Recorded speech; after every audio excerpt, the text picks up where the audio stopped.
интервюто има огромен резонанс. Фактът, че трети ден враговете на президента вопият срещу казаното, означава, че е оцелил десятката, което е характерно за него и професионално, летец-изтребител. Но бих казал следното, че президентът в някаква степен взриви координатната система на българската политическа класа, която разчиташе на прости дилеми, с които да си парцелира електоралния терен и да закрепости своите избиратели. Как именно? Примерно, питаш, чий е Крим.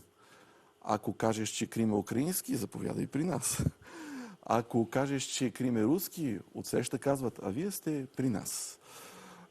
И чрез такива дилеми и чрез такива разделения сегашната политическа класа разчиташе на едни верни групи от избиратели, а президентът показа, че човек може да разсъждава панорамно върху българския идеен пейзаж и да не влиза в тези фалшиви лабиринти.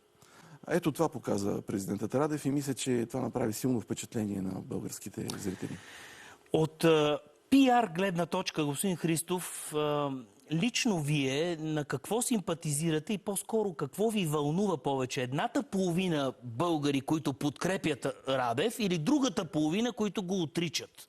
Над какво ще се съсредоточите от пиар гледна точка?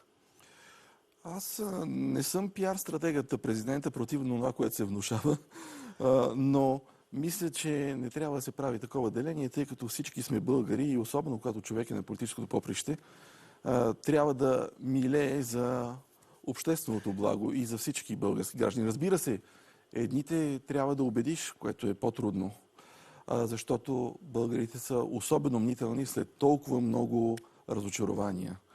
А другите трябва да мобилизираш. Надявам се президентът да го постигне.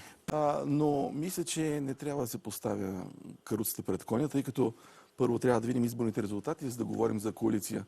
Аз забелязвам, че отдясно, от средите на ППДБ се води двойна кампания. От една страна, инфлуенсърите се опитват да задавят зрителите с опити за ирония, с някакъв безпомощен хумор, а същевременно упражняват натиск, внушавайки, че те са неизбежният коалиционен партньор и без нас няма как. Не е така. Нека първо българският избирател да се произнесе, да каже кому, колко доверие гласува, как го разпределя, а след това неизбежно ще се влезе в някакви разговори. Чест прави на президента, че